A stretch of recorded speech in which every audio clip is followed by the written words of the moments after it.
আমার কেন জানি না মনে হইতেছে পাকিস্তানের যে হামলা এর পিছনে কিন্তু হচ্ছে ইসরায়েল এজেন্টরা কাজ করতেছে। কেননা পুরো ইসরায়েলে কিন্তু চাইতেছে যে তাদের দিক থেকে হচ্ছে পুরো বিশ্বের চোখটা সরাই দিয়ে ইন্ডিয়া পাকিস্তানের উপরে চোখ দিতে।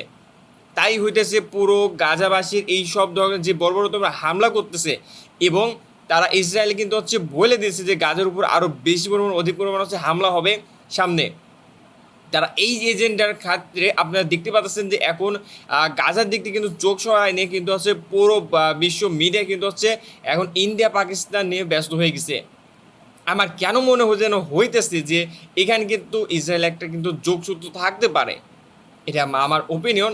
কারণ হচ্ছে পুরো মিডিয়ার কিন্তু হচ্ছে চোখটাকে সরায় ফেলতেছে। আপনি একটু যদি খেয়াল করে দেখেন, আজকে সারাদিনে কিন্তু হচ্ছে গাজার কোনো ভালো একটা আপডেট আসে নাই। সবাই হচ্ছে পাকিস্তান ইন্ডিয়ানে পড়ে আছে।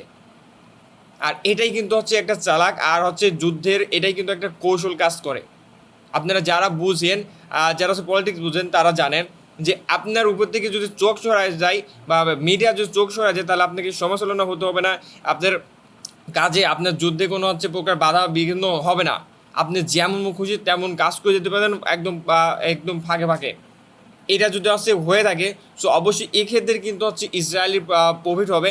কারণ তাদের হচ্ছে দিক থেকে কিন্তু চোখ সরাই যেতেছে। গত এই আজকে কিন্তু সারাদিন ভালো করে কিন্তু গাজার কোনো আপডেট আপনারা কোনো নিউজ চ্যানেল ভালো একটা পাবেন না। আপনারা একটু ফলো করুন, যারা হচ্ছে নিউজ দেখেন বা পলিটিক্স করেন বা হচ্ছে বোঝেন বা ওয়ার্ল্ড ওয়াইড হচ্ছে নিউজগুলো ফলো করেন বা যুদ্ধগুলো দেখেন, ওয়ার্ল্ডের যেগুলো যুদ্ধ হয়, অবশ্যই বুঝতে পারবেন। আশা করি এটা আমার ওপিনিয়ন, আপনারা জানাবেন।